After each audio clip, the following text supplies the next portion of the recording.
Whole sports all plays. Yeah. Whole sports all plays. Whole sports all plays. 365, we making a plays. You talking the game, get you through the days. We're high in the court, the dime in the lane. Variety topics, living the same. All presentation, sports information. Hitting the airways, taking the nation. All sport, all plays, like working your faces. Grace at the field, so tie the laces. Whole sports all plays.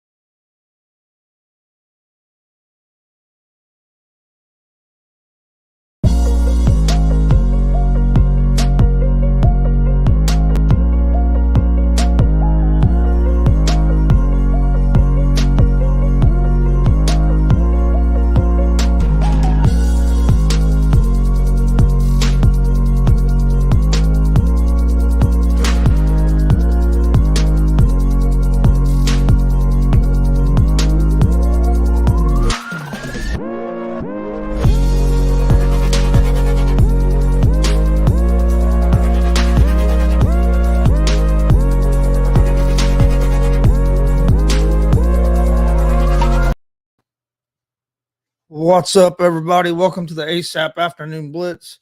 I'm Chris Gonzalez, joined by Jay McLovin. How's it going today, Jay? It's going good. As you know, from Unscripted, we had the Survival Challenge, which you're a part of or have been a part of. We've all been a part of. And I took Miami over the Bengals, and it just ripped my heart out with Tua. So now I got eliminated. It is what it is. But Nate said, and I want to tell you, Nate, you said it wasn't going to be, it wasn't even going to be a close game. Well, I guess you ate those words because it was a close game. So Nate was wrong on that. But it doesn't matter. I'm eliminated now. I Frankie Pride. I think Frankie and Logan, I think, is in it maybe still. I gotta go back and look at it. There's like 2 or 3 left still in the survival challenge. So, but I'm out. Oh God, it hurt me so bad. Oh, I bet. Yeah, it was a good game. A lot better game than I thought it would be after Tua got hurt. But I'll tell you what, that Dolphins defense, they give up a lot of yards inside in That's between what killed them. It was a defense in between the 20s, but inside the 20. Hey, Mom. Inside the 20s, they in the red zone, man, their defense, it's tough to score points on them. Oh, absolutely. Absolutely. And the big thing you saw on social media and you saw on ESPN was the rift between Apple and Tyreek Hill. And they were like, saying to Apple, hey, we got your back. We got your back. We're not going to let it burn you, this, that, and the other. But it was interesting that wasn't talked about was how well the Bengals receivers that torched the cornerbacks of the Dolphins. It wasn't even the front that killed them. Yeah. It was a secondary of Cincinnati. It was a secondary of the Dolphins that hurt them against the receiving core of the Bengals. I mean, just phenomenal game between those guys. Yeah, no, it was a fun game to watch. I'll tell you what, it was kind of weird to watch too, especially because I was all hyped up to watch it. We got off on Unscripted, all hyped to watch it, and then all of a sudden the Tua injury happens, and to watch that and to see his hands, I mean, just like I don't know, what you want to call almost just like crippled up. It was, and it was crazy to watch. And then so after that, it made it. I don't know, it had like a little bit of a weird feeling to the game, if you know what I'm trying to say. But oh yeah, absolutely. And and again, Bridgewater did a really good. Bridgewater didn't play bad at all.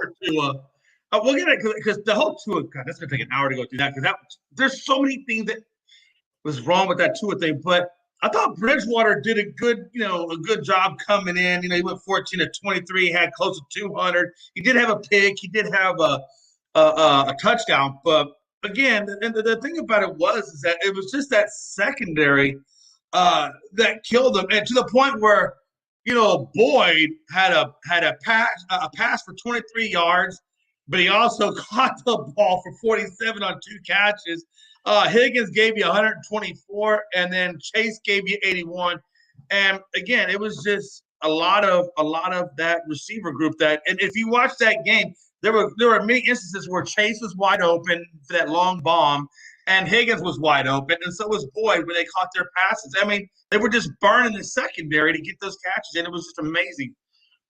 Yeah, and the Bengals offensive line gave Burrow some time, and you can see what They did. What Burrow can do when he has a little bit of time to find the open receiver. They gave him some time last night. There was a couple of moments where I saw them kind of crumble down on him, and he had to escape and run a little bit. But for the most part, though, yeah, they obviously did their job. I mean, better than usual. Well, yeah, he got what, 6 pressures, and he got 1 sack. So 1 sack versus like 7 or 8 or 5 or whatever. I mean, I'm sure he appreciates the hell out of that. Yeah, because he was sacked like 15, 16 times combined in the first two games. Oh, absolutely. And of course, like we said earlier, the running game was just pretty much non-existent for both teams, to the point where since he only had 67 yards, and when your star running back is only averaging 2.5 yards a carry, they couldn't get Mixon going. That's a problem. Yeah, since he couldn't get Mixon going, I was kind of disappointed because I got Mixon on my fantasy league. And Mostert actually did a fairly decent job. You know, he had 15 for 70, 4.5 yards. So I thought Mostert did a good job for them. How many carries did Edmonds have? Oh, not enough. 5. See, that's my thing.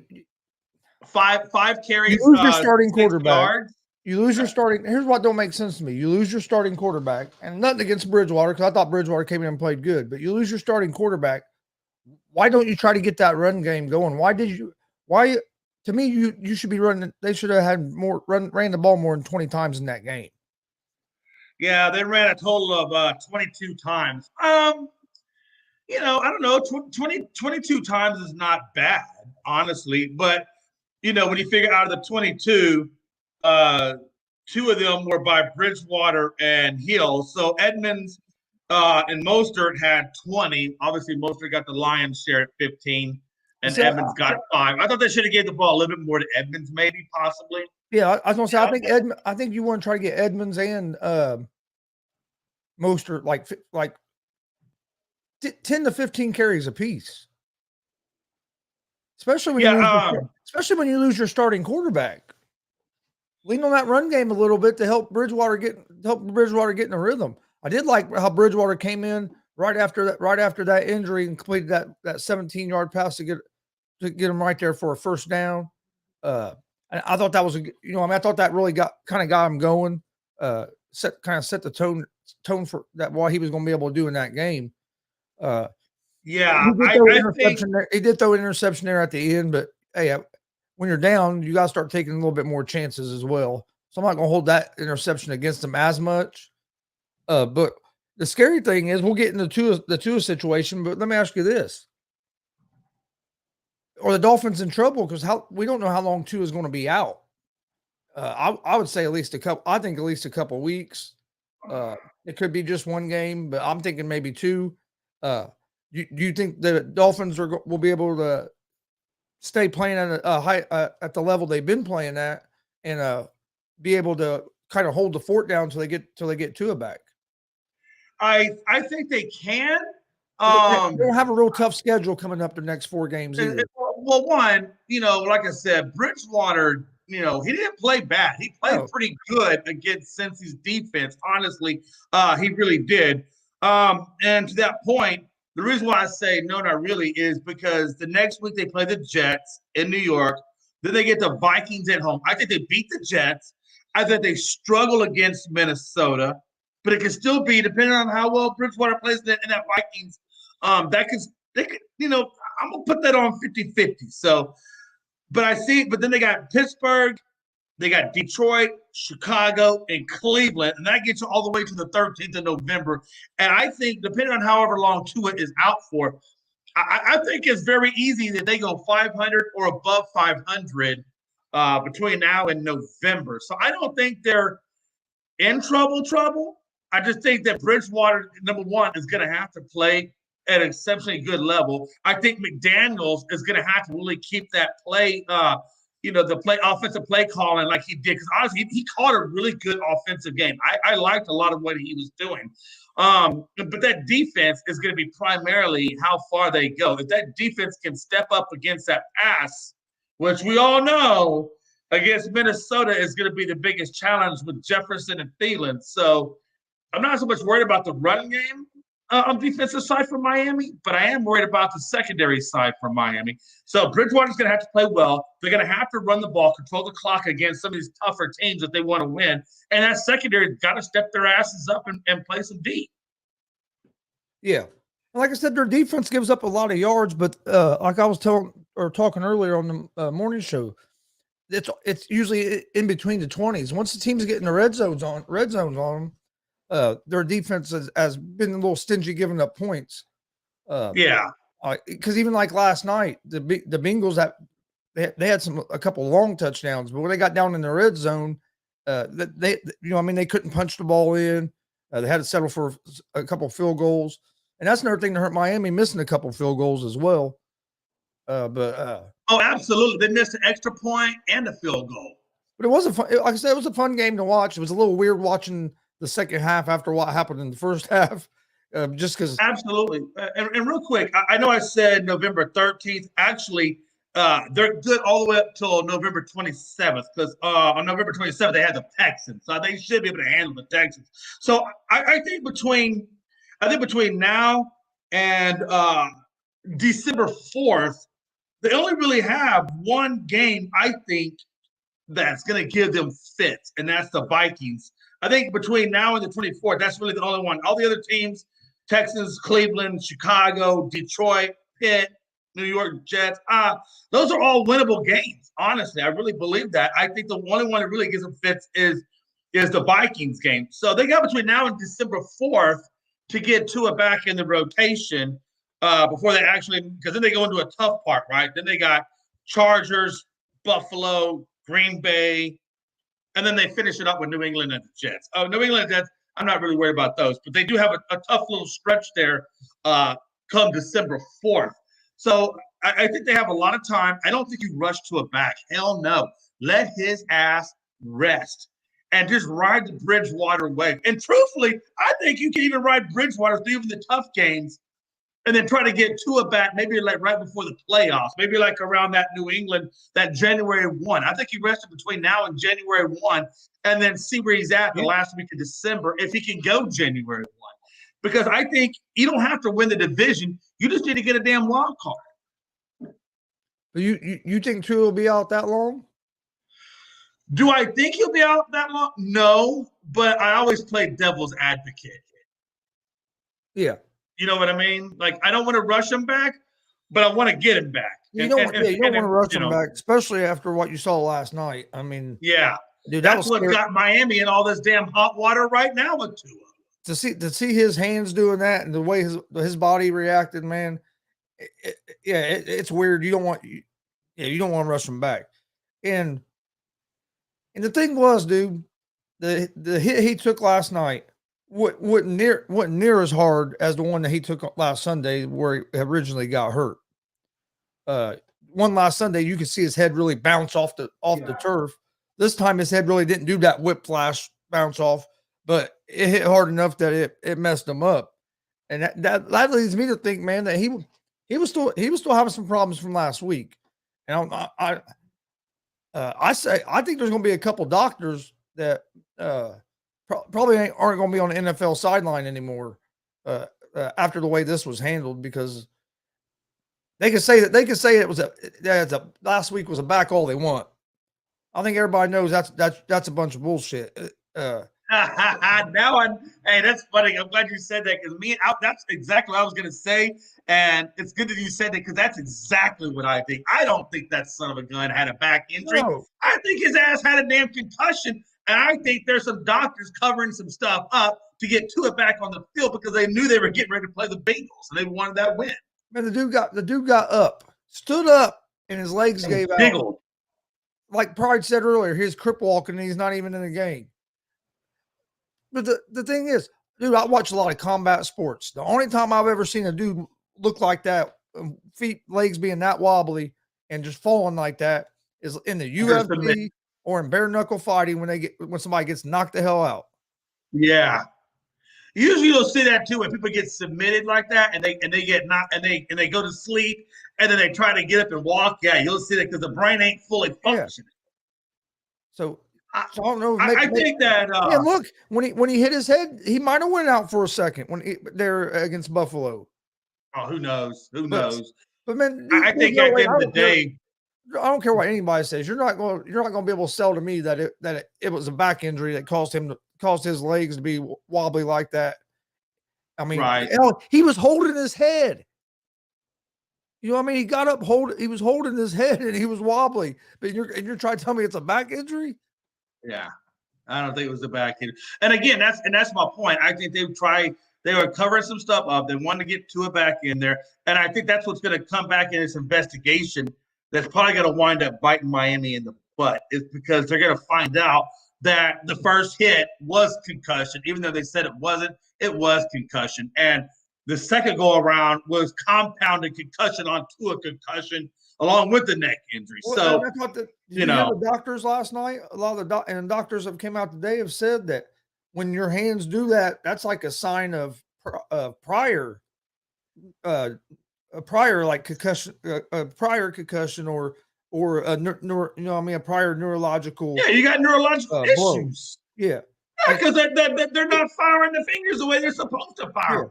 Yeah. But you know what I'm saying? They're saying that them doctors are basically saying that that usually happens when you've had prior trauma, which was last Sunday,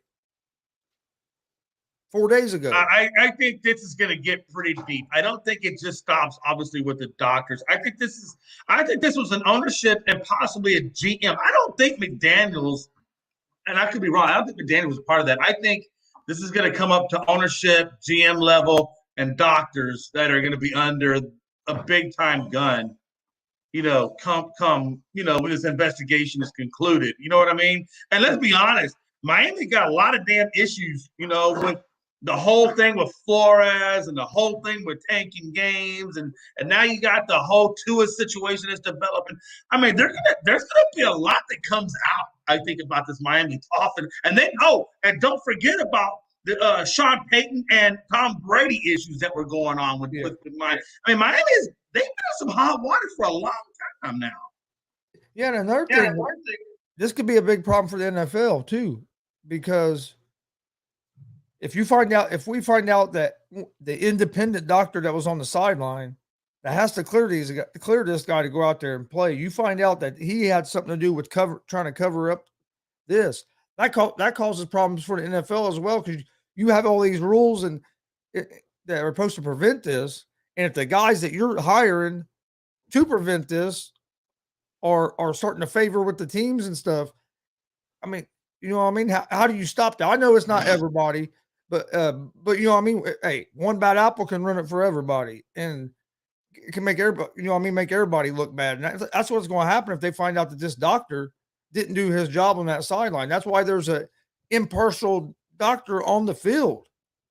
So does this get all the way up to the Goodell level and being at fault? Because you got to imagine the NFL doctor had to say something to Goodell about Tua's condition. And so what extent did Goodell know about, Tua's real issues? And did he cover up any of it? I just wonder, because you got to figure these doctors, they're talking to somebody that's above them that makes, they had to report to somebody is what I'm getting at. So the NFL had to have known about it, and the Dolphins' upper level management had to have known about it. I don't think these doctors are not talking to these guys. You know what I'm saying? Another thing I wanted to kind of talk about, because I've heard a lot of people say this, seen a lot of people on social media there are trying to say that, I can't remember the defender's name that made the tackle on Tua, on Tua last night, but we're trying to say that he should be fined or suspended, and that it was a dirty play. That dude didn't do anything wrong. He made a football play on the quarterback. He didn't pick him up and slam him. Yeah, he kind of slung him to the ground. But I mean, and it's not like Tua's a real small guy. You got to get him down. He played to the whistle. I didn't think there was anything dirty about it. It's still a physical game, Gonzo. Yeah. That's the problem. You can't you can't regulate it to a point where it becomes touch football and not tackle football. He was tackling Tua, and that's what it is. When you tackle, you tackle. Yeah. Now, it wasn't like he did the crown of his helmet into the crown of Tua. He just tackled him and brought him to the ground. So you cannot – the NFL, look, there's a reason, Gonzo, why Lamar Jackson is looking for $300 million or Tua in his next contract will be looking for $200 million. You look for these types of contracts, and we pay these kinds of contracts because of what their body goes. Like I feel bad when I see a football player get a concussion. I look bad when I see all of these injuries happen to these guys. But we also have to understand these guys, number one, know what they get into, and number two, that's why they get paid what they get paid. They're compensated well for the risk that they're taking. Yeah, and they know, and like you said, they know the risks when they decide to play in the NFL. I mean, hey, an injury can happen at any time, and it could be a small injury, or it could be a life-changing injury. You hope you don't get no. You hope it does not go that direction, but I mean, it's like a police officer.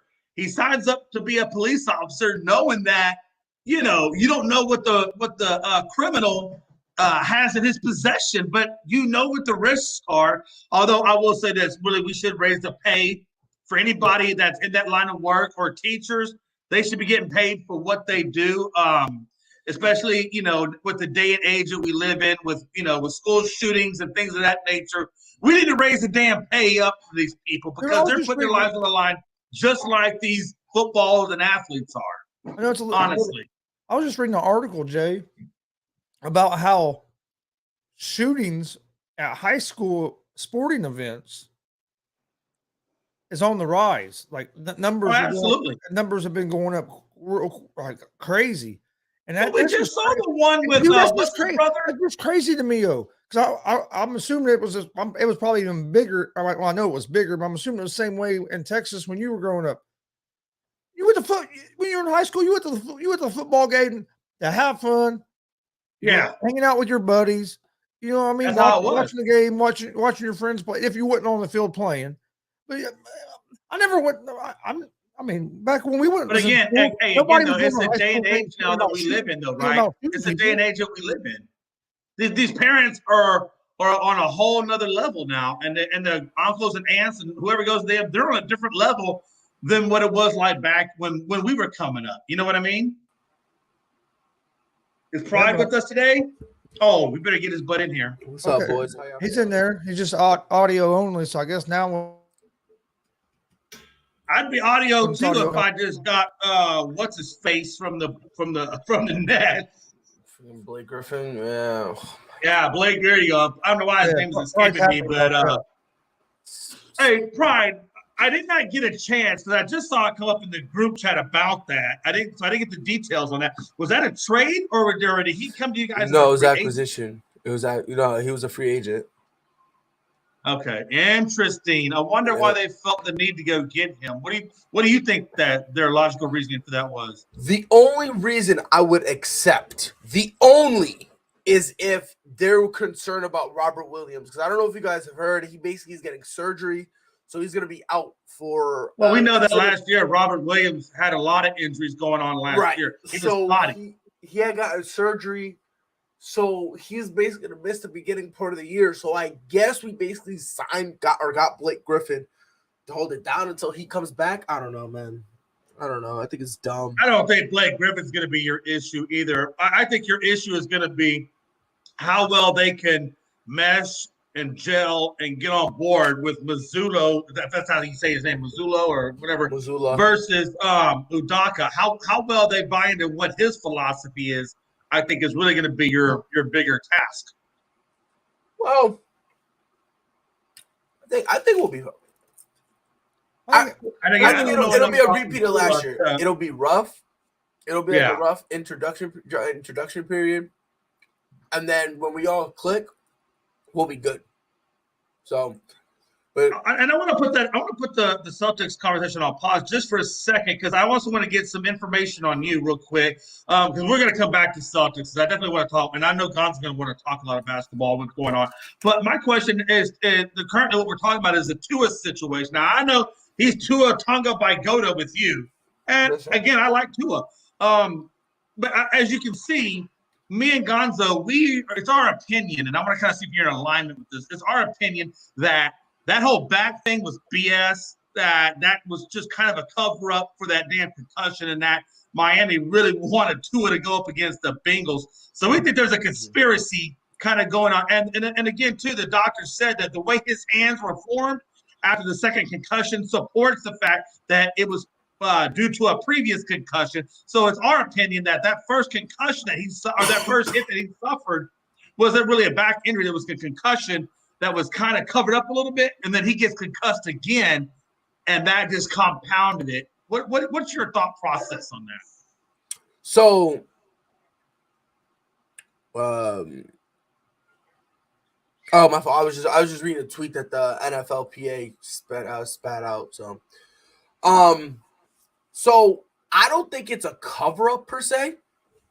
I think when Tua fell, I think his back legitimately did hurt. We were talking about this earlier on the morning show. What they do is when they go on the injury report, sometimes they manipulate the injury report so that way it doesn't seem as bad as it is. So I think Tua's back, probably, he did feel something. And they were able to say, all right, he hurt his back, but it's minor. And that's basically the official justification on why they brought him out yesterday. That's what I personally think it is.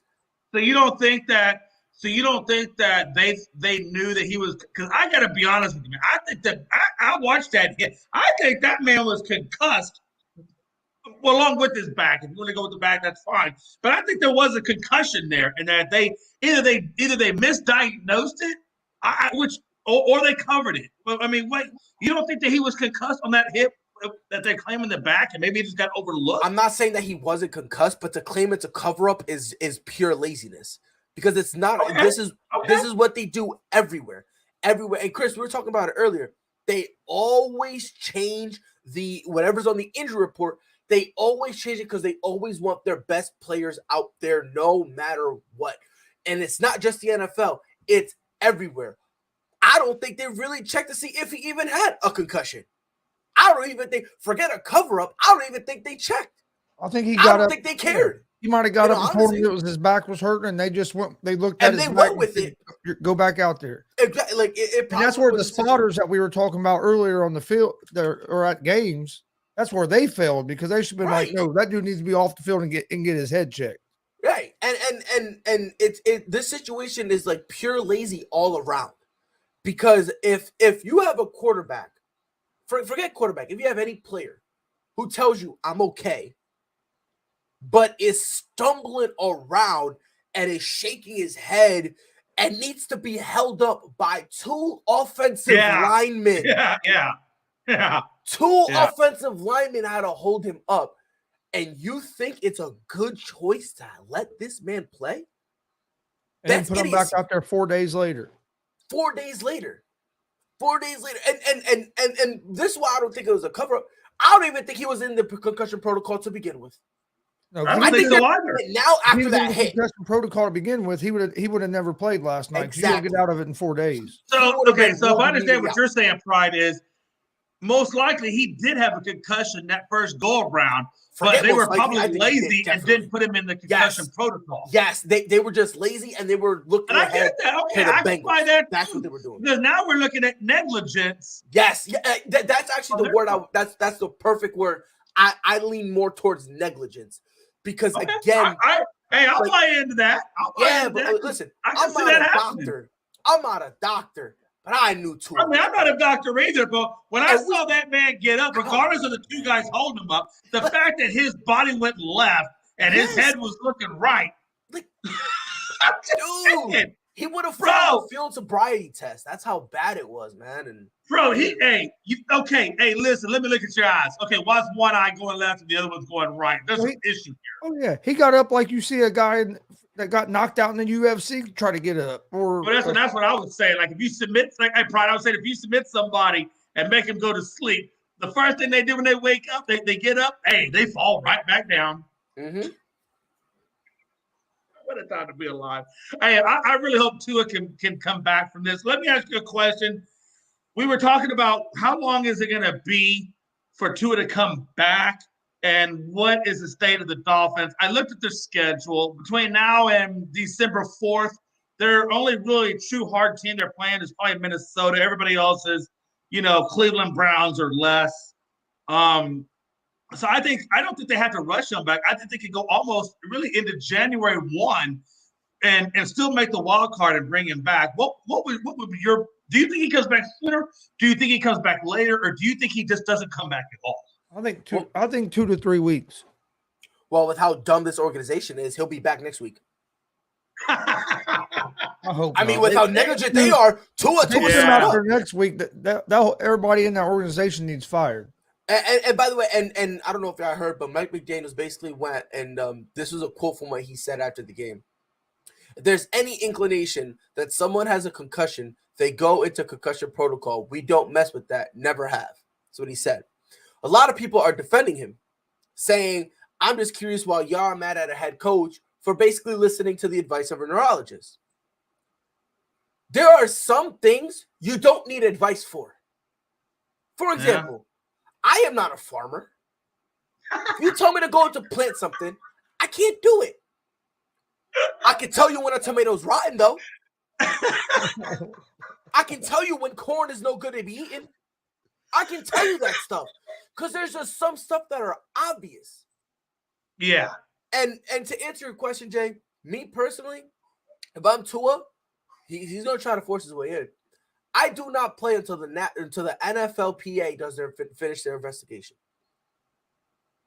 Yeah, I mean, personally, look, I feel like, and this is just me, but I feel like if my toughest team between now and December 4th is the Vikings, and I know Bridgewater, he can carry the team, because they lost that game against the Bengals in that fourth quarter when they went 13 unanswered points. That's when they lost the game. They were actually up 15-14 coming into the third quarter. My problem is, I think with Bridgewater, you can make it to the 4th of December and have, above 500 record and probably be in position for the wild card. And I think I'll bring Tua back in at that point if he's cleared and everything's good. I'm just not going to rush him back. I'm going to give him the full max. I'm going to ride Bridgewater for a while, and then I'll bring him back in slowly. I'm not going to try to rush him back because I feel like if they do that, Pride, a lot of things could go wrong, and then they're back to Bridgewater. I just don't see the need to rush him if the schedule will allow you to not rush him. You know what I mean? Well, they shouldn't. Honestly, Jay, they shouldn't rush him back, no matter what the schedule says. Well, I know, but I'm just saying, like, let's say he's clear to come back week 5.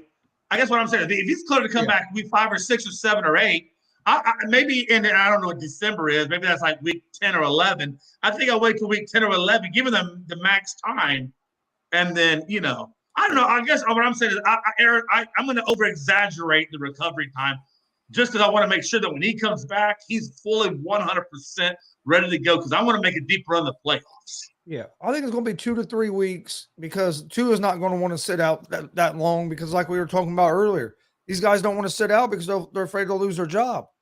Just like with Dallas, Dak Prescott is trying to get back as soon as he can because Cooper Rush has won a couple games. How did Dak Prescott get his starting job? Tony Romo got hurt. So I get that. Quarterbacks, that's in the back of their head. So they're going. Tua's going to try to get back as soon as he's cleared. He'll be back. Oh yeah. Let me ask you a question. We talked about the concussion issue, Pride. I don't know if in Gonzo, I don't know if you'll have any further information on the neck injury side of it. We know what the concussion side of it kind of looks like, but do we know the extent of what his neck injury is? So, yes and no. You kind of know the extent considering he can move and, he's got all function and whatnot. However, I know you have ligaments in your neck and stuff like that. You don't know the damage to that extent. Right. To be fair, I just think the reason why they called it a head and neck is because when you have trauma from the shoulders up, they play it safe rather than playing it sorry. That's why they put absolutely, right. absolutely. Neck So brace for and all everything we on. right, so for all we know, nothing could have happened with his neck. But every single time you have to get that neck brace on you, at that moment they say you have a neck injury because they would rather tell you that and then later go, okay, we thought you had a neck injury and you're fine, rather than let you rock. You move your neck, and next thing you know, you move it in a way you feel something snap, and now your neck is really messed up. Like when I got into my car accident, they told me from the jump I had a neck injury. Granted, it wasn't that serious, but they tell you that from the beginning because when you have something involving head trauma like that, and they got to put the neck brace on you, they automatically say that. So a lot of times my issue for Tua with the neck isn't so much the ligament side. I just want to, and I know they're going to do X-rays. They're going to be smart enough to do X-rays. But my issue is just to make sure that there's nothing wrong with that spinal cord that runs through the neck. That there's no vertebrae or whatever cracked in there. That would be my biggest concern for him. Yeah. Oh, what a crazy web we weave. So what's going on? What's else in the world out there, Gonzo? Well, I wanted to get Pride's thoughts because he talked about it a little bit on this morning, and me and you kind of were talking about it on. And there's I've seen a lot of people online and even on TV they're saying that was a dirty hit and that this guy should be suspended. To me, there was nothing dirty at all about that hit. I said this morning. If Tua doesn't get the concussion last week and you do that same hit today, he's fine. That wasn't a dirty and to the people who think it was a dirty play, I challenge you. Explain to me in what aspect was that a dirty play? He did it. He basically had him in a position where he flung him down, which happens to Kirk Cousins literally every other play. Ryan Tannehill gets flung down. Tom Brady, Aaron Rodgers, every other quarterback in the NFL gets flung down like that. He didn't do it after the whistle. He didn't die for his legs, and that's why he flung him down. Right. So I don't get why. The only reason why people are calling it dirty is because Tua ended up banging his head and tweaked out. If Tua doesn't do that, we're not calling that a dirty play. Yeah.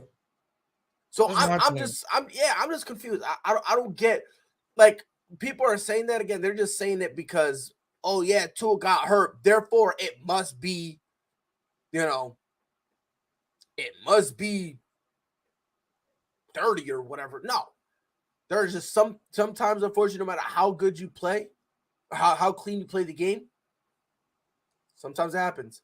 So, but no, it wasn't dirty.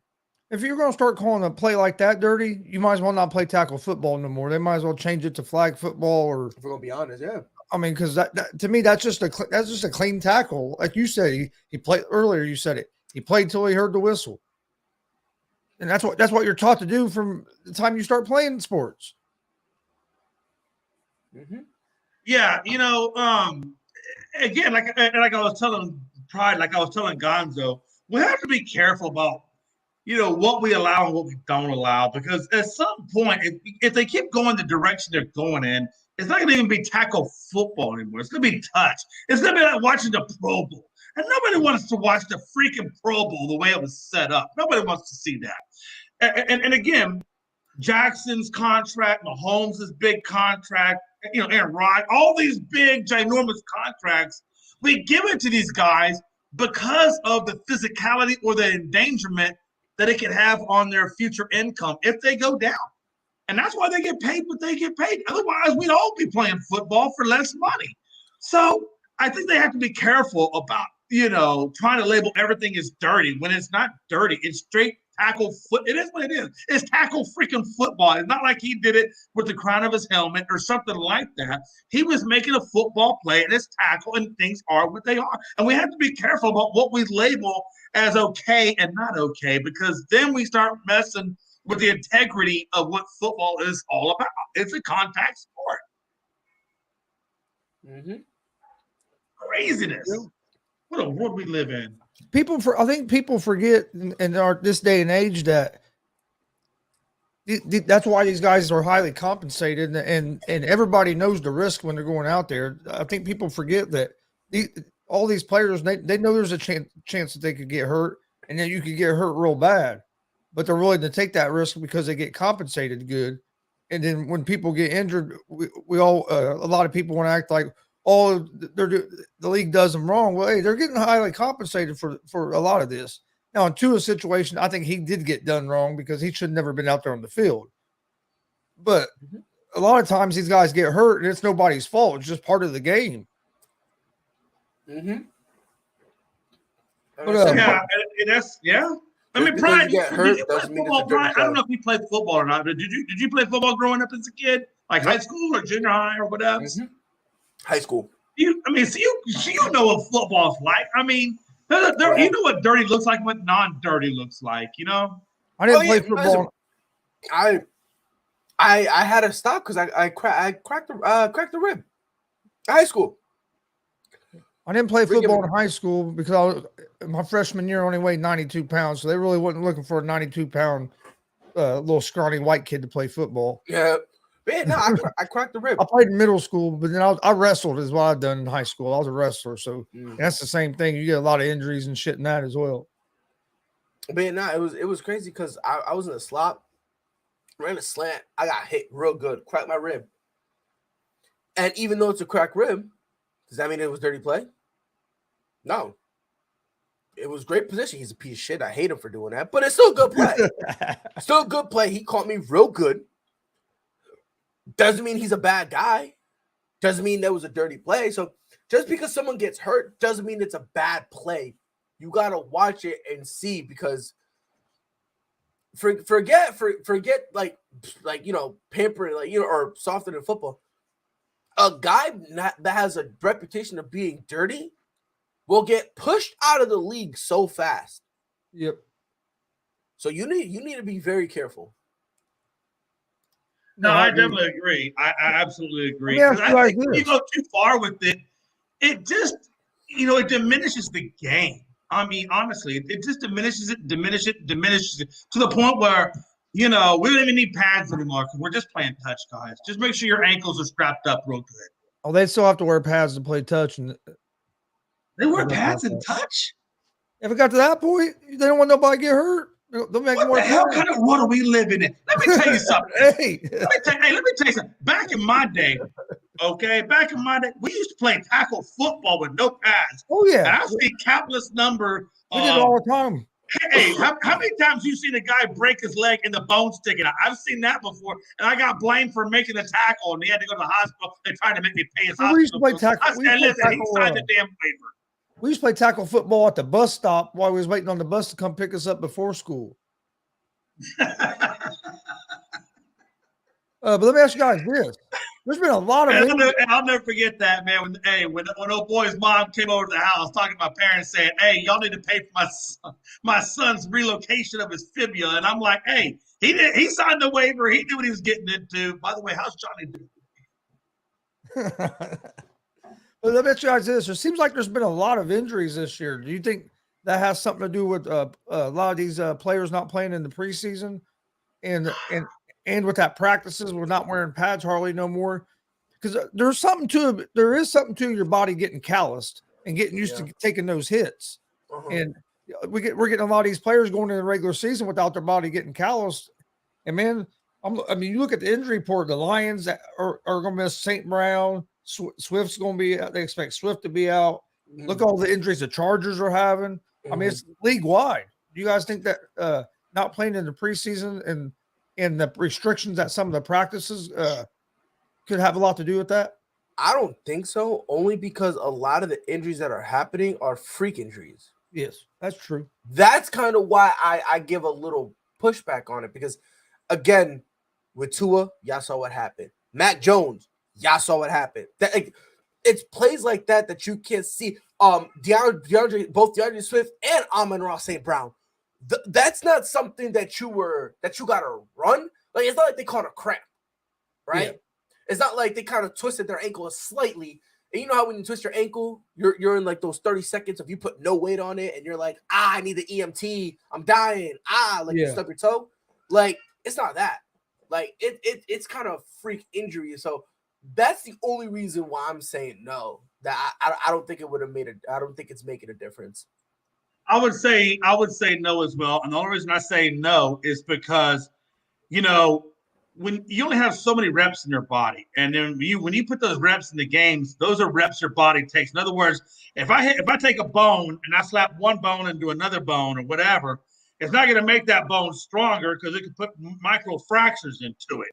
The body doesn't work that way. The only way you can avoid freak injuries or any kind of injury whatsoever isn't by getting hit multiple times. It's by strengthening the ligaments, doing exercises that strengthen the ligaments and things of that nature to where your ligaments are stronger to absorb what's going on, you know, when you are hit and things of that nature. So only by exercising certain kinds of ways or going through, you know, those therapeutic exercises will make you resist the injuries that could come its way. You got to make the body stronger, not necessarily punish the body to avoid those injuries. So that's the reason why I say no. No, I agree. The only players I think it could even affect would be your linemen, your offensive linemen, just because it's always bang, bang, bang. Yeah. But most them players play in the preseason game. I just wonder though, but what I wonder though is Gonzo, because of what we're talking about with these injuries, I wonder how much, because they lift weights, they do all the muscle building, exercises in the world, but I wonder how much time these athletes are spending doing exercises that strengthen the ligaments and stuff, that attach to the bone, and how much time do they put into strengthening those ligaments to avoid the injuries? I think if they put as much time strengthening the ligaments as they do building the muscle tissue, that you would see, them get stronger, but also less injuries. I see your point, Jay, but also I think it's so hard to recreate game situations to where you can work those muscles like they get worked in the game. Yeah, I understand that. With some of the ligaments on the cutbacks and stuff you're trying to do. So that's the only thing. Like sometimes it don't matter how much you lift, how much you stretch, how much you work out. Just sometimes injury's going to happen. Yeah, of course, because we're still mortal human beings. Soft tissue is still soft, and that's what I was saying earlier. You only have so many reps in your body before that ligament will detach. I mean, it just is what it is. But all I'm saying is that when you do those ligament strengthening exercises, you're probably maybe extending the life of those jumps. Not going to avoid it from being torn, but you're extending it or making it harder for it to come off the bone or be torn. You know what I'm saying? That's all I'm saying. But like Joe Stevens said, you only got so many damn reps. Your body is still, you're not a robot. You're still, soft tissue injuries. And it just is what it is. West Side Media asks, is Denver defense real or fool's gold? Their defense is real. Their defense is real. If you don't think their defense is real, you're out of your mind, bro. I'm just being sarcastic. Offensively, yikes, that's a problem. But defensively, they're a problem defensively. By the way, I don't know if y'all heard about Lonzo Ball with him kind of being in pain constantly or whatever. He says he can't really run, jump, or anything like that. He can't run. The Chicago Bulls are bracing for Lonzo to be out at least half of this year. So they don't see him returning until 2023. Whether that's the end of this season or the beginning of next remains to be seen. It kind of determines on how he goes. But at the bare minimum, the first half of the season, Lonzo Ball, they're bracing for Lonzo Ball not to be playing. He hasn't been able to stay healthy We were talking about this with Pride, I think on last show. I'm not Pride. We were talking about with Mike Hughes on the last show. And I brought up the point, I felt like there's got to be something really going on that we don't all know about for this injury recovery time to be gone on for so long.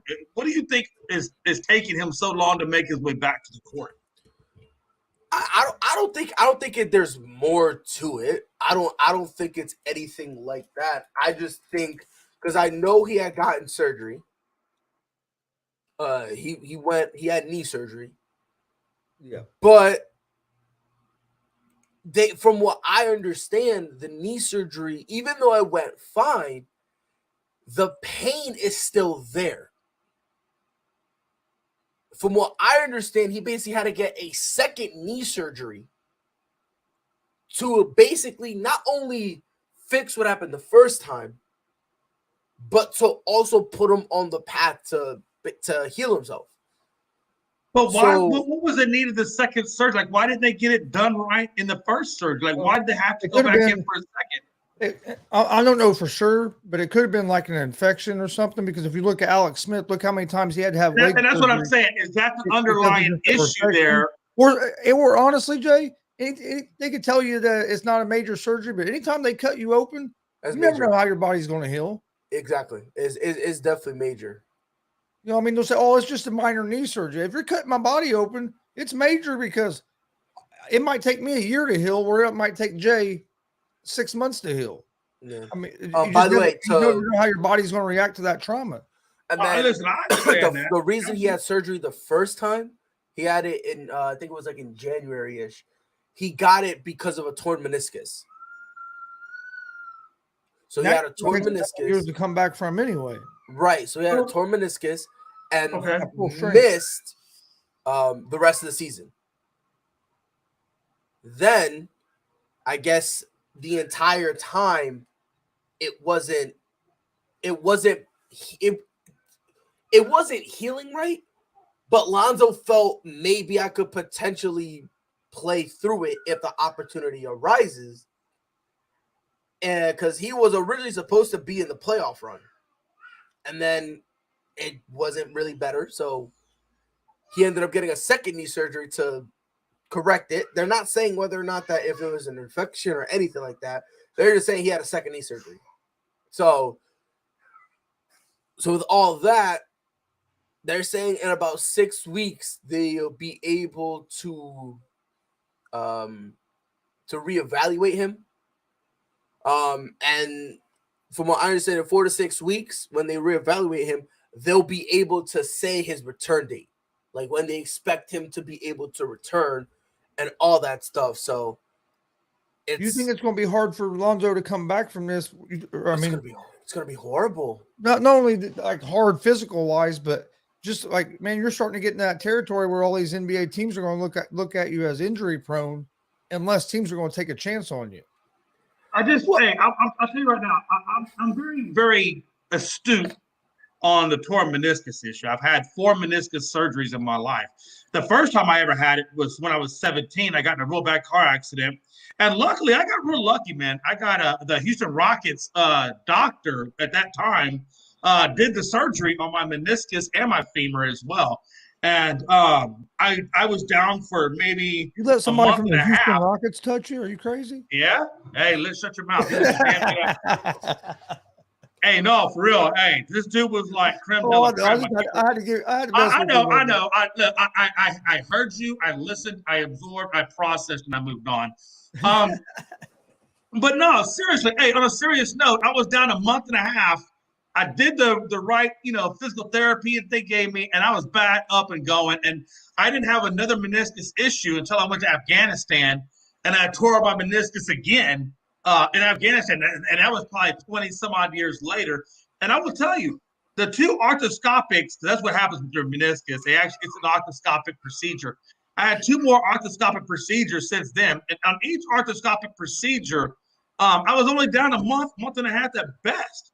So I don't understand why it's taking so long for this guy to go through a meniscus issue, because this is exorbitantly a long period of time. This is much longer than any orthopedic surgeon will tell you that the recovery time is. So I just wonder if there's something else in there that's causing the pain, outside of that meniscus. Some of it is, Jay, that like you, me, Pride, we're not on basketball court or a football field trying to make some of the cuts and stuff that somebody. No, you're right. I'm always going through the hills of Afghanistan at a 45-degree angle. You're right. I wasn't there. I don't know. I'm talking about now, Jay. Talk about now. Well, I'm talking about then too. Shit. I understand what you're saying. I'm saying, like, now you've had those 4 surgeries. You're not going to be athletic and be able to do the same stuff that you used to be. To be honest with you, I wasn't athletic back then either. I was just an old white guy at that point. I don't know if the word athletic has ever been used in my vocabulary when it came to describe J-Mac, other than he was just a guy that could tackle you if he could catch you, and that was the trick, if I could catch you. I was a very slow person. I equate myself to a Big Mac diesel truck versus most nowadays are Corvettes or Porsches. Let's get back to that Celtics and the Griffin situation a little bit. We started to talk about it, then we went back to the Tua. Yes. So Pride, obviously, I'm sorry. I'll be quiet, guys. I'm taking up your show. I'm sorry. Go ahead, Jay. What was you going to ask? Go ahead. I'm such a dick. No, Pride. Hey, so the Celtics obviously are going through some things, right? You're getting a new coach. You obviously are getting Griffin to come in and help out Williams. Where do you see, or how do you see your team matching up, or compared to last year, we made it to the finals? Now, some people will say that you made it to the final. I'm not one of them, but I'm just saying. Some people say you made it to the final because the Heat had injury, the Bucks had injury. I'm not saying I buy into that, but so do we. But where do you see this Celtics team with the things that they've gone through with the coaching change and Blake Griffin coming in? Where do you see this Celtics team this year coming into the season? And how far do you expect this team to go now? Do they get back to the finals? Do they get to the Eastern Conference final? Like, what is your projection for your Celtics with the changes that's coming into place? I still think we're the best team in the East. I mean, there's no team in the East I fear. Because at the end of the day, we're going to have two of the best three players in the series, no matter who we play in the East. Period. So I'm good. We're going to be fine. So based on that, though, I would imagine, unless something crazy just happens, I just see the Golden State Warriors making their way back because they're going to introduce Wiseman into the lineup. They're going to even be, I think, a little bit better than what they were last year when they won the crown. So if it comes down to a Celtics Golden State repeat, how do you think this Celtics team goes up against them? I'm taking my chance with Boston again because y'all said it was going to be a sweep. Y'all said at best Celtics in 5. That's what y'all said. I did. Y'all said that. We took 2 games, and y'all still didn't respect us. So we're chilling right now. We don't care about earning people's respect. We don't care about proving a point. We don't care about none of that BS. We proved to ourselves we can make it. We've proven that to ourselves. Yes, losing Ime Udoka, that is a big loss. Yes. But we'll be fine. We will be fine. You know, it goes back to what I think about is I think of Utah Jazz back in the day going up against Jordan. They made it there several times and never could get over that hump to actually crush Jordan. They did get close, but Michael Jordan got him in the end with that clutch three-point play. But you guys go up against the Golden State Warriors. You really haven't improved your team. You're basically the same squad. We haven't improved. No, you really haven't. You brought in Griffin, but what I'm saying is we got Malcolm Brogdon who fixed everything we needed to fix. We didn't have to go get an all-star. What are you talking about? No. You brought in Gallinari, which was going to be your deep three-point threat, but then he goes down with injury for the season. You bring in Griffin, okay. You bring in a new coaching style. He's a role player at best in Gallinari. Well, that's no. We all know what Robert Horry was for the Lakers, right? Robert Horry for the Lakers was that guy. We needed a three-point dagger. No. The difference is Robert Horry got valuable minutes. Gallinari was only going to step in. He was only going to step in to give minutes whenever we needed both Al Horford and Robert Williams off the floor. That's the only time Gallinari was going to see minutes. But I look at this. You think that has something to do with why they got Griffin was because of the Gallinari injury? That is the only fathomable. And I can see that too. That's a valid point, Gonzo. That's the only thing I will accept for any excuse to get Blake Griffin, because Blake Griffin ain't the same dude no more. He's not. But if you guys got to go up against the Golden State team that improved down low, where they were really kind of struggling, if they had a weakness against the Celtics, it was down low. Draymond just really wasn't getting it done. And Looney kind of helped in there. But now you get Wiseman. If Wiseman stays healthy, we kind of know what he brings to the low post or or the defensive side there, I really think that the Golden State Warriors are taking another categorical leap with having Wiseman in the lineup to the point where I don't think this Celtics team can compete. I just don't. Yeah, like the Rockets could compete. What are you going on about? We only okay. Listen, the main problem we had was turnover. Hold on, no, no, because you keep interrupting. No, I don't care. I deflected in the unscripted chat one time, just the way you're describing now. The only issue we had was turnovers. We turned the ball. I want to know why you brought up the Rockets. Why did you bring up the Rockets? Is it because that you don't have hold on, time out. So you're taking jabs at the Boston Celtics. You're trying to downplay our offseason moves that we made, especially the Malcolm Brogdon one. You're trying to downplay that. You downplay that, and then you say we have no chance. I take a shot at your team. The Celtics went to Goodwill and brought in extra players. Seriously, you went to Goodwill and brought in bargain basement players. Oh my God! You see, but the problem you're saying Goodwill, but seriously, that tells you you don't get know what you're talking about. Because Malcolm Brogdon is a very good quality player. Malcolm Brogdon is a good quality player, and if you say he's not, you just don't know what you're talking about. No, I do know what I'm talking about. You just don't accept the fact that your team is irrelevant to get a title next year. You don't want to face the fact that you didn't do enough to get a final. Okay, so if we're talking about title irrelevance, you need to take your hat off then. If you want to talk about title irrelevance, you can't sit here and take shots at my team, and then when I do it once to you, all of a sudden, I know my team's not going to be in the finals this year, so I don't have nothing to worry about. Because you're trying to say, oh, yeah, look what Golden State improved. They're going to go get this. We're cutting back on our defense. I'm going to continue. You can go ahead and poo-poo all you want. I'm going to continue. We're cutting back on the on our turnovers. And defensively, we're still a very formidable team.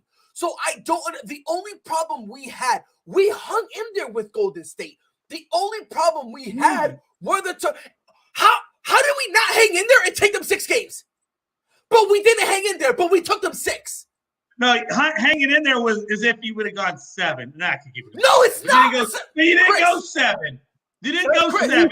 You were early round exit at 6. I mean, 7's getting close. That's what I'm saying. Okay, you know what? If you get close, that plaque is in the women's room under almost. Okay, there's no point for second place.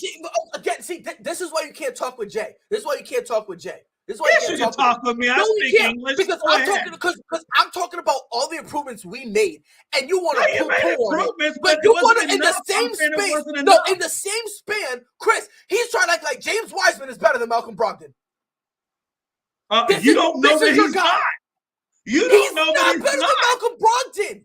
He's not better than Malcolm Brogdon. We'll find out, won't we, Pride? And when we do, you're going to open the He hasn't done nothing in the league yet where you can say he's better than Malcolm Brogdon. Thank you. What I'm saying is if he stays healthy, his importance to the Golden State Warriors will be astronomical. And it's okay for you to disagree with that or give me the crazy eyes because when it happens, I'm going to come back and I'm going to talk about it. That makes no sense. You're basically trying to say a role player. You're right. Hold on a minute. Role player is better than a proven guard. Hold on, Gonzo. Raise your hand.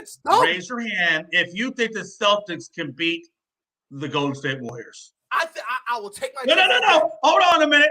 Gonzo, independently, unbiased. I'm going to go with the Warriors, but I'm not going to say. Okay, I didn't know that. Because Pride, he's going to go with the Warriors. So Pride, Jay, you can't do that. Just said that he doesn't believe himself. You can't interrupt him and not let him finish because you know he's going to disagree. I'm not going to sit here and say that the Celtics haven't gotten better. That's all I'm saying. I'm not saying they didn't get better either. I'm just saying they didn't get better enough. No, I'm saying they did not get better enough. You said they got basement. You said they got bargain basement players. That's not saying they got did get bargain basement players. Malcolm Brogdon is not a bargain basement player. You're right. He's going to get you to the promised land. I'm sorry. You see? Here's what I think Brogdon will do for him. Hold on, Chris. Hold on. Real quick. And I promise I'll hand it over to you. This is what Jay does. This is what Jay does all the time. What does Jay do all the time? I'm going to tell you. I say Malcolm. You're trying to say Malcolm Brogdon is a bargain goodwill player. I say he's not. You then go to the other extreme and go, all right, he's going to take you to the promised land. Obviously, he's not the best player on our team. Obviously. But he's still a phenomenal good player. He is a player that the Milwaukee he's Bucks not a didn't good want to player. let go. I'm just saying he's not enough to get you over that hump and We get only you to the had one promised problem land. with It's not enough. turnovers, and that's Let because me tell you Marcus why I Smart think was he could trying be to be a enough. point guard, and he couldn't be a Turnovers. point guard. We go and get a point guard, and no, he's not going to help us. I've never not. in my life heard it. At this point, you're Because just when you come away next year with no ring, when you come away next year with no ring and no parade, you're going to know that he wasn't enough to get you there. If we lose to a better team, that's one thing. If we lose, I will live with losing to Golden State. I will live with losing to. You're going to have to. You don't have a choice in it. Okay, and you will have to live with your garbage franchise again, finishing with one of the lowest records in the NBA. You still want to talk because at the end of the day, I don't get a parade. You don't got a parade. Nobody got a damn parade. So what difference did it make? You want to know what the difference is? You want to know what the difference is between I'll us? Listen. We had a mini parade because we made the Eastern Conference Finals and we won that and made the finals. So we'll have a mini parade. While your goodwill franchise, your goodwill team would be. Hey, I love that, man. Hey, highway, we still got a mini parade because we got the Eastern Conference Finals. I don't want to hear it. Again, I personally will take my chances again with Golden State. Golden State against the Warriors, I will take my chances yet again. I'm comfortable taking my chances. I wonder if you had to put money though. But if you had to put money on the money line, and you had to bet, I'll put money. I'll be nice and say Celtics at 7 this time. hey, that's just like last week when the Colts played the Chiefs. Everybody, I stayed with. You have to stay with your team.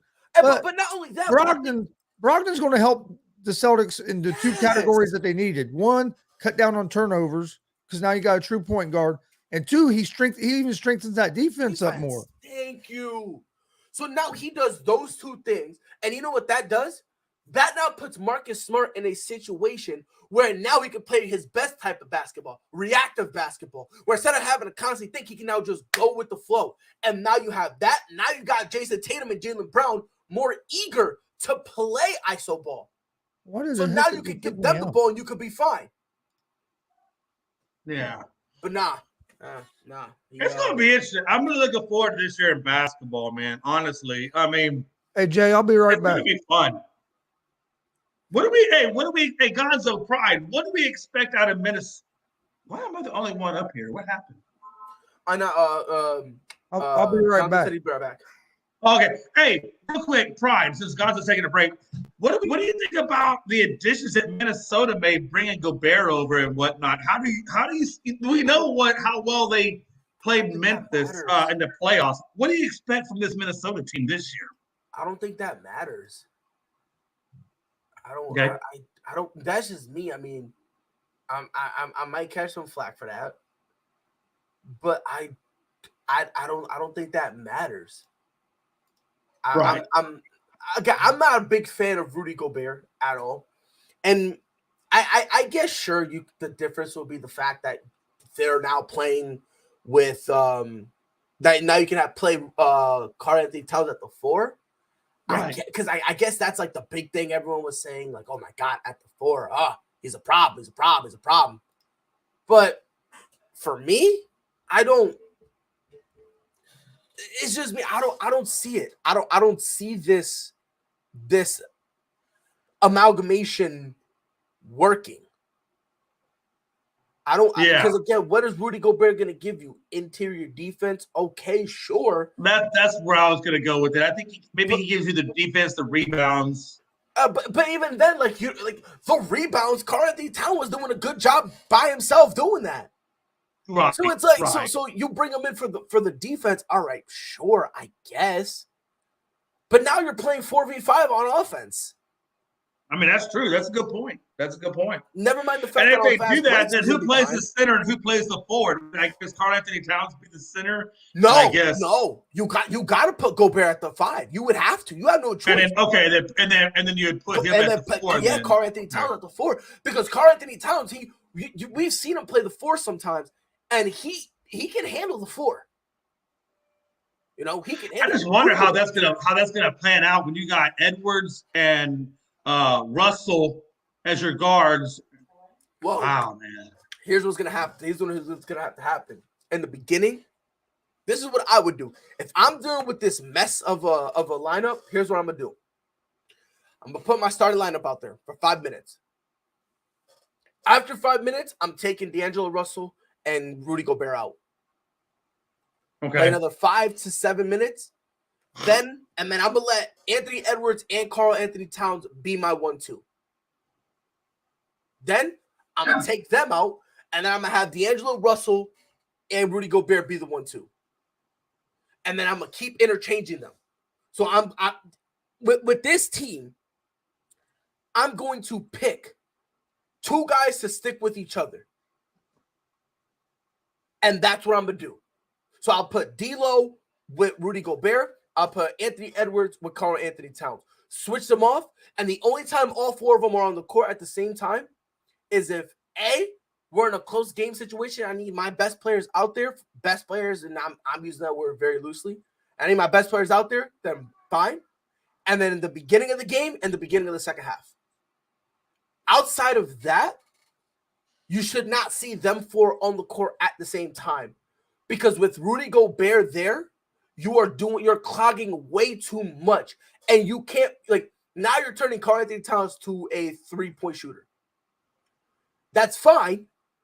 But Karl Anthony Towns, it's best to give him the entire floor to work. So that's how I would do it. Whether or not they choose to do it that way, if they want to do something different, that's on them. Good luck. But I have no faith, no expectations. Bark, bark, it's a dog. But I got no expectations. I mean, maybe they're a play-in team again. Maybe. But yeah, that's interesting. What do you guys think about the reports that Zion is looked real good in the scrimmage, looking real good? How far do you think the Pelicans can get this year with if Zion can stay healthy the whole season? I think they could be maybe top 4 or 5 in the West after the way they looked last year without Zion. After they got McCollum, if you add Zion to that team, I think they could be dangerous. They're not in the they're not in the play-in at all. Let's just call that what it is. They're not in the play. They're a playoff team. They're a playoff team. I think they'll be top 4 or 5. I like them a lot. I really do. I like them a huge amount. And for me, the only concern I'm going to have, this is the only concern I have with the Pelicans. The only concern. With Zion coming back and is he working on a 3-point shot? That's the only concern I have for Zion. Does he have some sort of jump shooting in him where it forces people to commit to him when he's out at the 3-point line? If he's got I put him and Ben Simmons in the same category. You don't have to shoot 41% from 3. You just got to prove that you'll take the shot. But if you could give me an average 33%, 34%, if you could give me that, we got a whole other ball game. By the way, Brian, speaking of Ben Simmons, again, he's showing more videos of him shooting threes. It's exhausting being a Ben Simmons supporter. It's exhausting. Hey, I think Ben Simmons is going to have a good year this year. I know he will. Now, if he doesn't, I'm about to hop off. But it is exhausting being a Ben Simmons supporter, bro. It's so hard. Like the last few. To me, he can be a more athletic Draymond Green type of player for the Brooklyn Nets. He can facilitate, rebound, play defense. Dare I say, I think he'll be better. Yeah, no, I think he'll be better than Draymond. That's why I said a more athletic version of kind of like a Draymond Green type player. And I think he could be better than Draymond, especially at this point. No, Mark Hunt is in bare knuckle? Mark Hunt's in bare knuckle now. Oh, I gotta see that. He's gonna kill somebody if he's in bare knuckle. Who's fighting tonight in bare knuckle? You said fighting tonight? Yeah. I'll be checking that out. It said on the 30th, it says Hunt versus Henry. Huh. I'm gonna check that out tonight then. I'm gonna Google this. I knew there was a bare knuckle, but I didn't realize that Mark Hunt was on it. It just says Hunt. That's why I'm scared. Is it really? Hold on. Upcoming events. Hey, you know what's not to switch subjects. Oh no, it's not. It's not Mark Hunt. It's another dude. Okay. Just said, do Mark Hunt and kill somebody bare knuckle. I was about to say I will buy it. I'll be there to watch it. I'll watch it, but shoot. Dude, go ahead, Jay. I'm working about that dude bare knuckle. I'll see what he does to people with a 4-ounce glove on. Oh my god. What were you gonna say, Jay? I was just saying, I was looking at this last week of baseball before we get into the playoffs. And the Astros really got a pivotal point of view for two teams trying to make it into the wild card spot. We know the Rays are in the hunt for the wild card, and starting tonight, we got the Rays for 3 games, and then we also know the Phillies and the Brewers are battling it out for the wild card spot in them, and we got the last 3 games of the season against the Phillies. So we got Tampa and the Phillies as our last 6 games. And really, however well the Astros play in this, they could really force the hands of 2 teams. What a time to be alive. It's going to be interesting to see how that all plays out.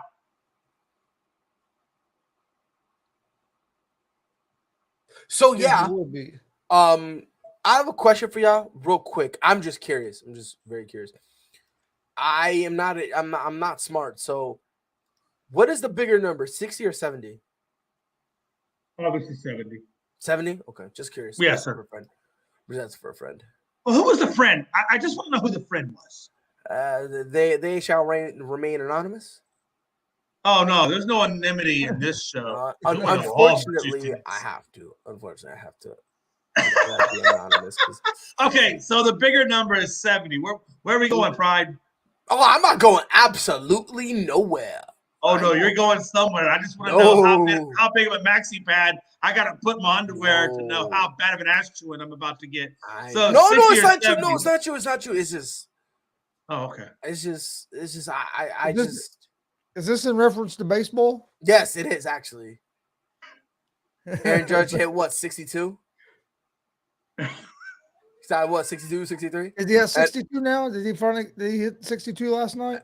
Yeah. I see where he's going. Shit, I'm slow as hell to the party. Everyone's like, "Oh my god, this is the best season ever!" Way, and I'm like, it is a good season though. Truthfully, I really the same way about it. Honestly, I don't care so much about the home run record. Really, that and what we consider. I'm more interested in the Triple Crown. Yeah. Yes. I think the Triple Crown, in my opinion, not only is the Triple Crown more important, but everyone's like, "Oh yeah, he broke the record." I'm like, "What record?" Well, and he didn't break the record. Number one, if you want to go that route, and Roger Maris is the benchmark, which again, that's a whole separate conversation of doing it clean and doing it dirty. We're not going to go down that rabbit hole.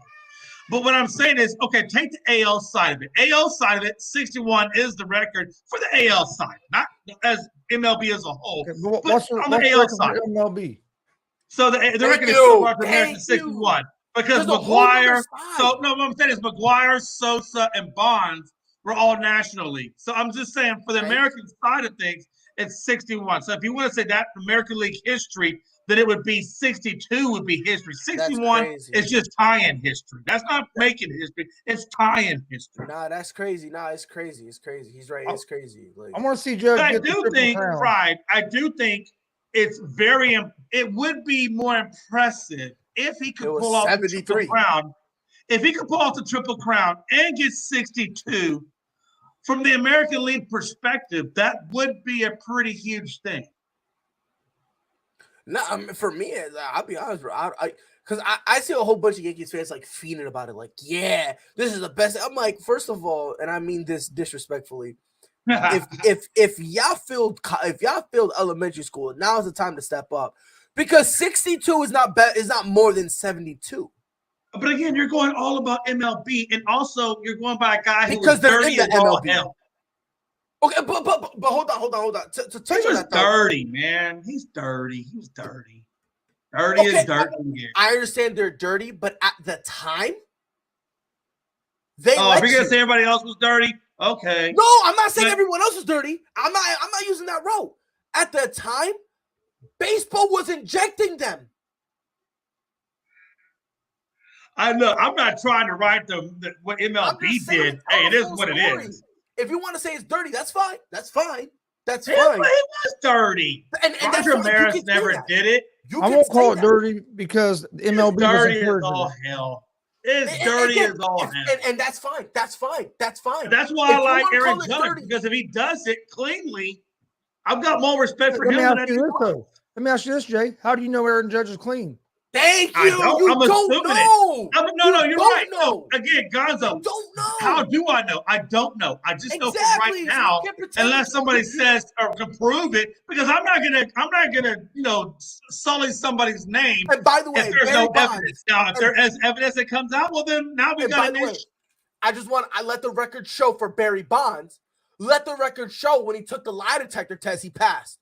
Let the record show What that. did his body say? What did the lab say? You can't sit there calling Foley dirty because he passed Of course that lie you detector. can. He passed Of the course lie you detector can. test. What did the lab say? He passed the was in lie his blood detector system? test. Honestly, I don't care if lie detector I don't care if he failed the test or not. I still don't call him dirty because Major League Baseball was encouraging it because it was bringing baseball back. So how can you vilify these guys? But you still had the opportunity to say no. You still had the opportunity to say no. Wait a minute, Jay. Steroids would still be going on today if it wasn't for Congress stepping in. Yes, that's the only reason. That's the only reason. And again, it doesn't have anything to do with them.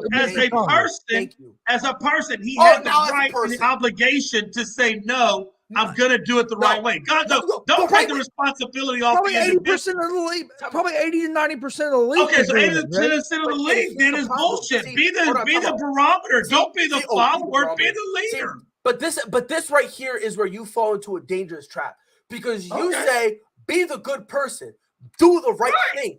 The right thing comes from having the right rules in place. MLB didn't have those rules in place. I'll give you that. Thank you. So again, I just think we all have a moral compass. We all have a moral compass, and we all can violate that moral compass. A moral compass comes from rules and regulations put in place. That's where the morality it doesn't come from rules and regulations in place. It comes. Yes, it does. It does come from rules and regulations that your parents teach you right from wrong. Just because the league says, "Hey, we're going to turn a blind eye to steroids," doesn't mean that I get carte blanche. Doesn't mean I have to do it. I can do it the right way. It doesn't mean it doesn't mean it. Okay, you're right. It doesn't mean you have to do it. It doesn't mean you have to ignore it either. If you're telling me, if I'm a player and the league comes up to me and says, all right, look, here's some drugs. Do with it as you wish. A lot of guys are going to do it. A lot of them are. And I understand that because that's human nature. As people, the temptation is probably more than what they can resist. I understand where you're coming from, Pride. Apparently not. It doesn't mean that those records are equal because as I know about it, steroids do make the ball travel farther because you're obviously in the gym working out harder, and the ball does go farther. Okay. Versus a guy who is clean and has nothing in his system. Yes, because sir. Because watch this. Now they make the argument, well, Jay, he still has to make contact with the ball. Right. You're right. He still does have to make. Just like Roger Maris made contact with the ball 61 damn times. And I wonder how many more, if he was juicing, would he have put over the fence? But guess what, I wonder how many more he would have put over the fence had he been juicing, because they're both making contact. Well, guess what? At the time, hold on. At the time, guess what? It was allowed, and he chose not to. And guess what else? At the time, it was allowed. He chose not to. That's on him. Pitchers was on there was pitchers on steroids. Oh, now you're gonna go to the pitchers. Come on. No, I'm just no. This is the point. Why are we going to? How you going to vilify a batter and you're not going to vilify a pitcher for it? Say that, Chris. I vilify them both. No, you just said you're not going to go to the pitchers. But how can you vilify them if the people in place no rules against it aren't making a rules against it? And I get it. Okay, there's no rules against it. Let's go for technicality for what really matters. What really matters is one is genetically enhanced, the other one is not genetically enhanced. So the genetically enhanced is always going to outperform the non-genetically enhanced. I'm not taking a shot at Roger Maris because he was great, but how do we know he wasn't? He was great. He did 61 clean. Here's the thing, Chris. How do you know he was clean? Thank you. Is what I'm saying. Roger Maris? We don't know 100%. How would you know? So you're going to sully a man's name. That's what now we're sullying. Now we're sullying a man's name. Now we're going to bring him into question, Gonzo. Is that what we're doing? Hold on, Gonzo. I got you. It's funny how you'll do that and try to use that. I just want to know if Gonzo is. I want to know if Gonzo is attacking a man's character because of this. Because of what Barry Bonds did. Now we're going to attack Roger Maris' character. Before he started juicing. You will talk about how the league gave him the juice. And again, to Chris's point, the MLB didn't make the rule. Why? Because Congress got involved. You know who else was juicing that you would never have known? Jose Canseco. Oh, and why did he come up with it? Because they paid him. Okay, they paid for his testimony, and they the paid for him to write a book on a lot of these athletes. Am I right or wrong? Was he not the whistleblower? Because he got paid. He was paid to be the whistleblower. Again, Jay, if you no, actually true. stop talking for a second, if you stop talking for a second, you would have heard that's literally. If I stop talking for a second, when do you stop? Don't go there with me. Yo, how many times you interrupt Chris? I love you, Pride. But as long as you got the face of Gonzo as your thing, anyway, you'll as be nicer. So rudely interrupted. We're not going to sit here and use the lens of today to punish players of yesterday when different rules were in place. If back then they said no to steroids, we got a whole nother conversation. We got a different conversation now. Well, let's be honest. When did steroids even come into play? When was the first steroid he ever would have broken introduced? the rule. The problem is that rule wasn't in place, and baseball didn't want to put it in place because baseball sold everyone on the long ball. They sold everyone on hitting, on power hitting specifically, and they wanted the home runs up. So they did everything they could to get the home runs up. They were trying to get the fans back from the strike. Exactly. We're not going to sit here and pretend that the rules today that says no PEDs was the same it was back then. You cannot do that. You cannot punish a guy through the lens of today. That's just like you can't go back and give like Reggie Bush his Heisman Trophy back because there's NIL now. Exactly. You can't do that. It sucks. So, hey, just to want to say, hey, steroids were introduced in the 1954 Russian Olympics by the Russians, by the way, and that's anabolic steroids, which is what we're talking about, is anabolic steroids. Russia's where it all started. Oh man, Russia's so far. Actually, Germany actually came out with steroids in 1935, but it was to treat illnesses and things like that. It wasn't like an anabolic, which is what's widely consumed today. Question, Brian. I just want to talk about Triple Crown for a minute. Right now, I think Judge is at 313. The guy that's in the lead, I think it's Arias, is at 315 for Minnesota. And we all know, I feel like, the home run projection at 62 is really effective. Do you think Judge in these next 6 games can get his average up enough to win the Triple Crown? Or does he not get the Triple Crown and also not get the home run record? And he just flats out at 60 and whatever his average is at 313 or whatever. I don't think he gets a Triple Crown. I don't think so either. And I agree with you. I think him trying to get to 62 is overshadowing him trying to get the Triple Crown. I think that's part of it. But the other part, I think, Jay, is, and probably, I'll see if you agree, is Rizzo and the guys behind him aren't hitting the ball. So he's not going to get pitches to hit. They're going to keep walking them. If them guys were hitting the ball, but it's okay for him to take the walks. If he didn't, you know what? It would be better for him to take the walk and not swing at it and keep his batting average, number one, but also get on base, number two, to help the team. So, and that's why I think the 62 record is really what's hampering him from getting the Triple Crown, because he's taking swings and striking out when he doesn't need to strike out. He just take the damn balls, get on base, and preserve your batting. Because there was a time when he was at 315 and leading it. And because he kept trying for that 62, he was striking out, and his average was going down. I think he just needs to take the walks. To answer your question, I don't know if he'll get the Triple Crown just because there's not enough games left, and I don't think he'll get the home run record because I don't think he's going to hit 12 home runs in the next 6 games. No shot.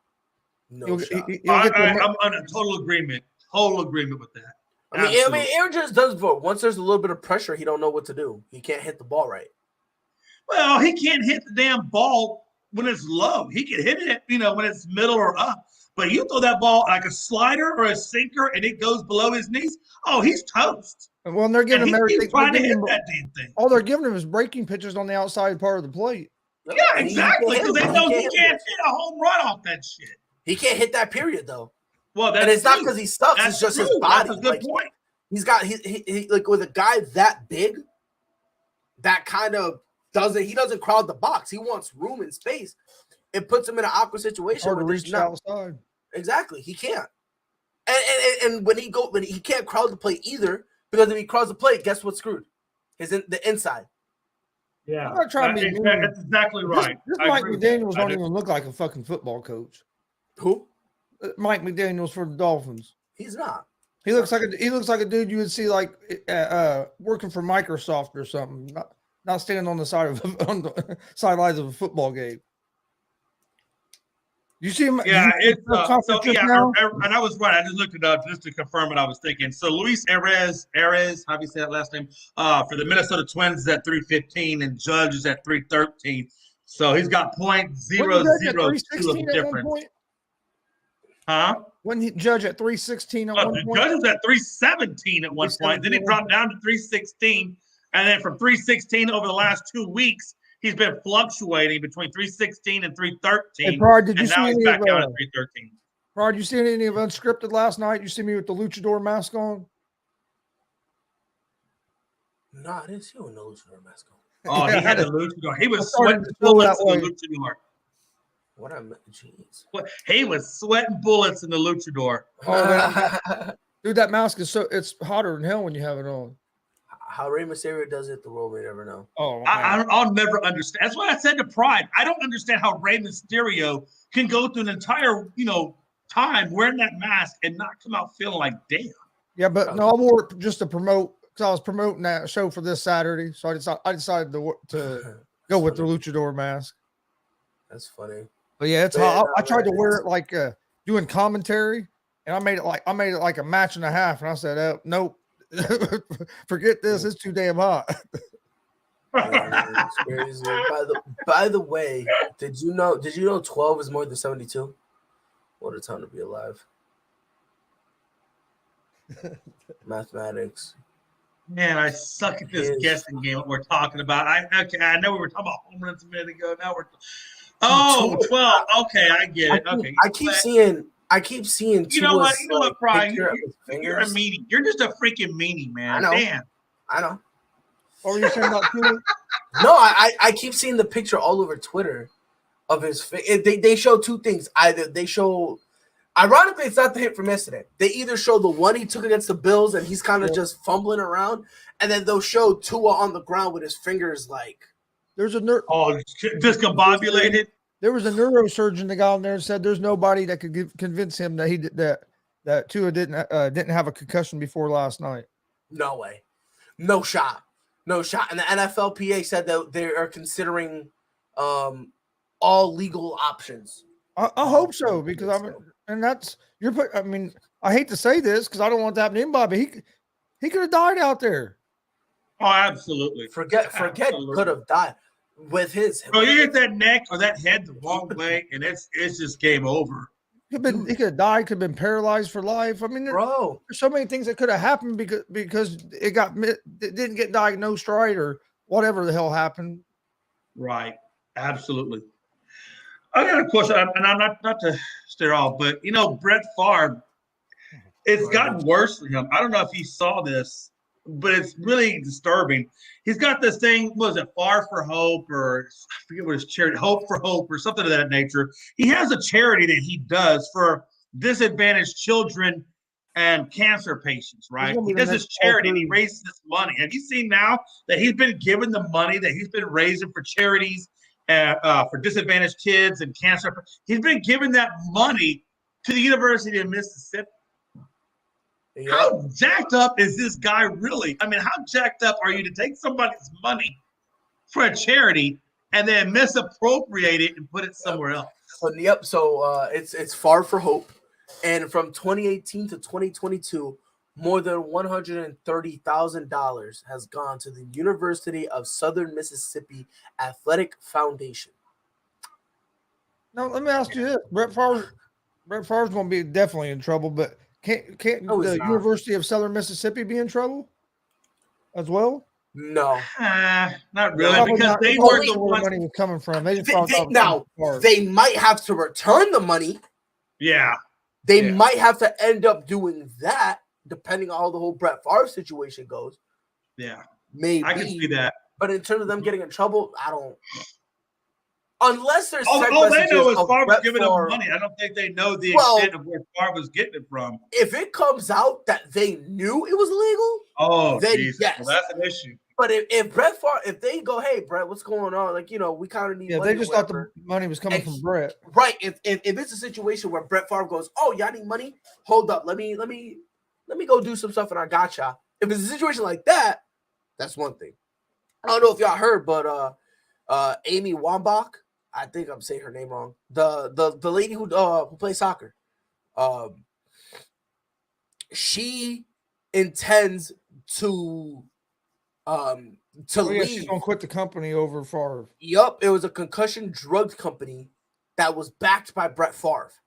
I guess he was like I think he was the main backer. And she's like, LOL. Yes. So it's called Odyssey Health. And Brett Favre is their top investor.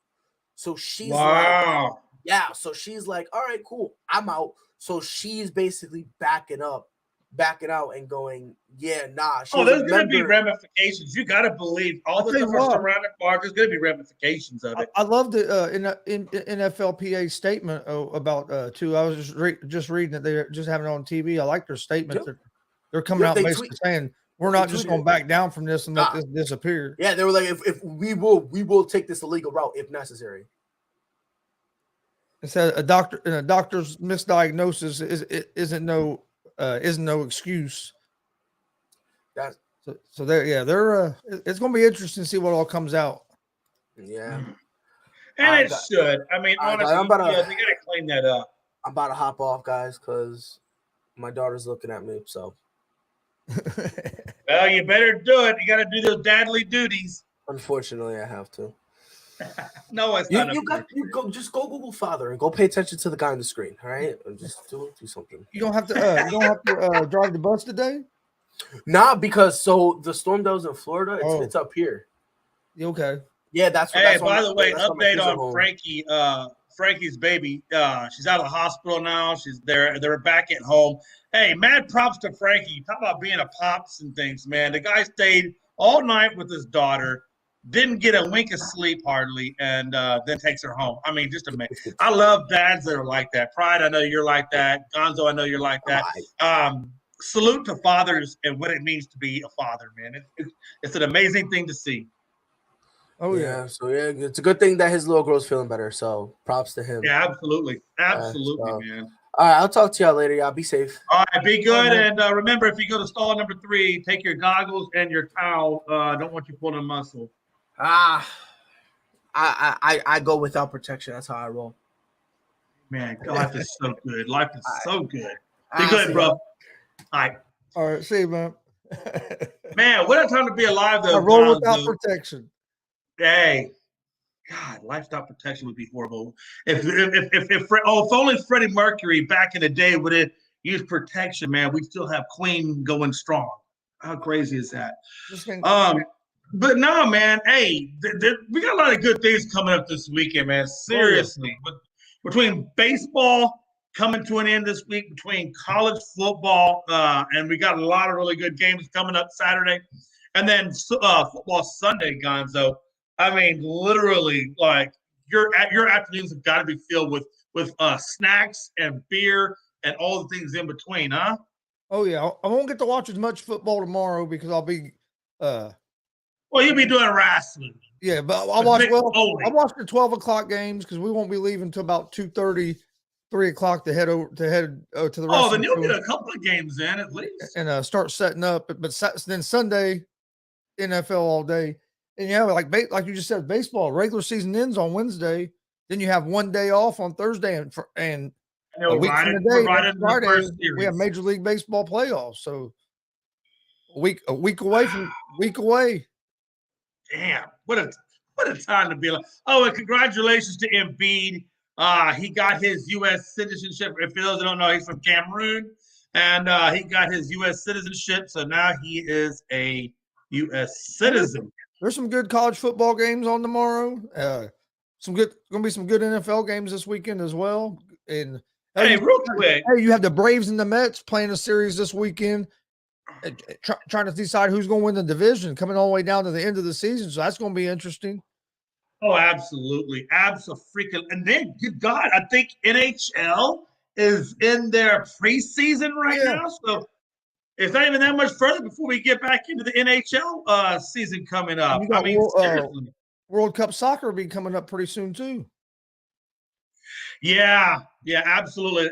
I'm not a big soccer person, but I do tend to watch some of the World Cup because it's pretty cool to see their big event, right? I mean, I tend to watch the U.S. side of the World Cup, and then after that, I don't guess I care. I haven't really ever watched much of it. I'm gonna try to watch some of it this year. My dad watches the World Cup. He's not a big soccer guy, but he watches the World Cup kind of like what you just said.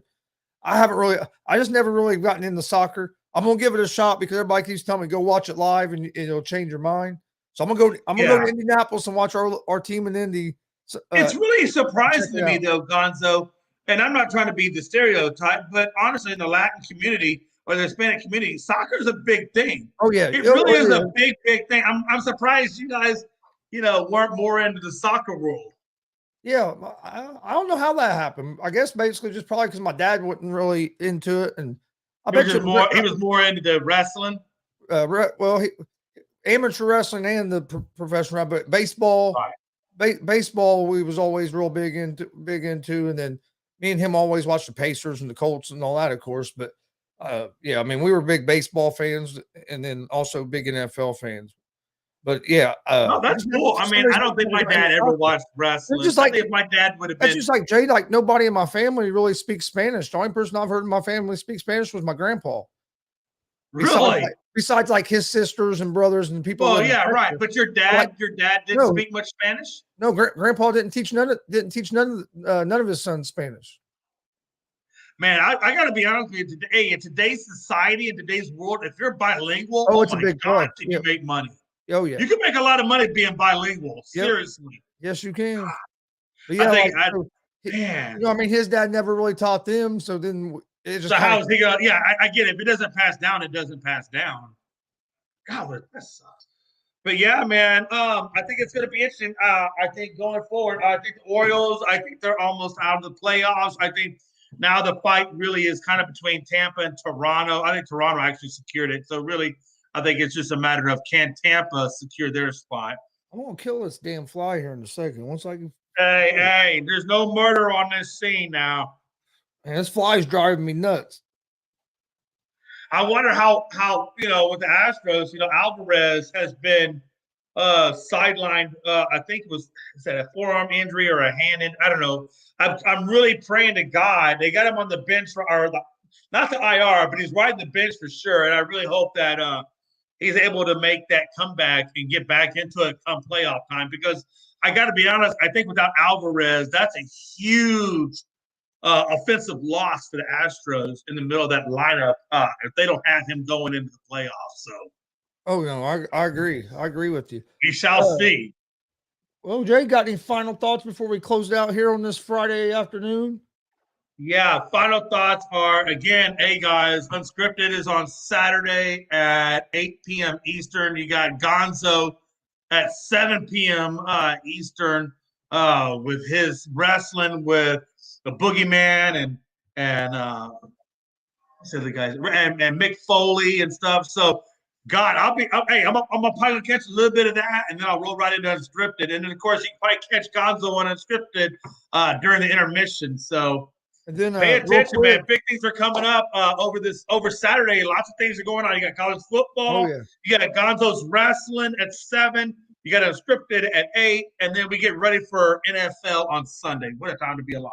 And then also, don't forget today, here in about 10, 15 minutes, Easy Money and Sports Betting Show. We're going to give out our picks for the Major League Baseball games today, some college football picks for tomorrow, NFL picks for Sunday.